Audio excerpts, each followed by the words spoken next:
Reports in January deemed it likely that Jeff Stoutland was headed back to Alabama to become the offensive line coach on Nick Saban's staff. Stoutland didn't leave the Philadelphia Eagles to come to Alabama. But he got some Alabama to come to him.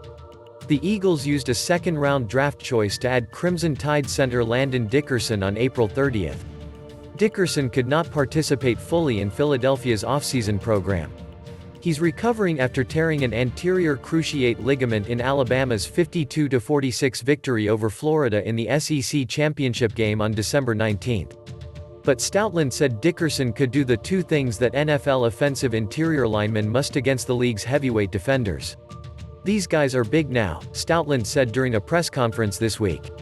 "He has to be able to move those type of players, which is really hard to do. And then you also have to be able to anchor and keep the pocket extremely firm in protection. So those are two really important factors, and he can do that. I saw that on film. I saw him do that as a center at Alabama. I watched all his guard play, so I think he has the capability of, I know he has the ability to do those two things." Stoutland said Dickerson also had things to work on as an NFL rookie. "If you said, Futhermore, what would you like to do to help him improve? Because that's my job," Stoutland said. "I want to see this guy accelerate his feet on contact. When contact is made, I want to see his feet going. You know what I mean? I think that's something." He and I talked about that immediately, as soon as we drafted him.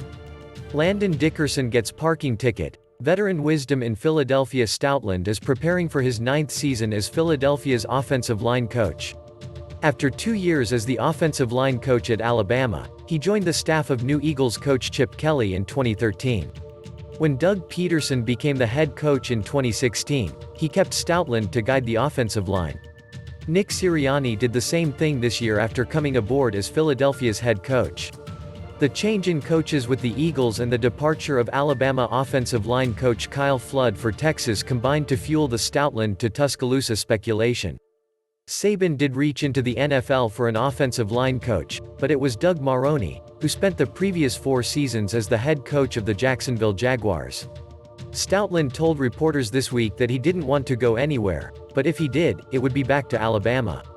"But most importantly, I love working for the Philadelphia Eagles, and I mean that sincerely. I love the town, I love the city, I love everything about it. Plus my wife, Allison, she's like, see you. Whatever. I'm not going anywhere. This is our home."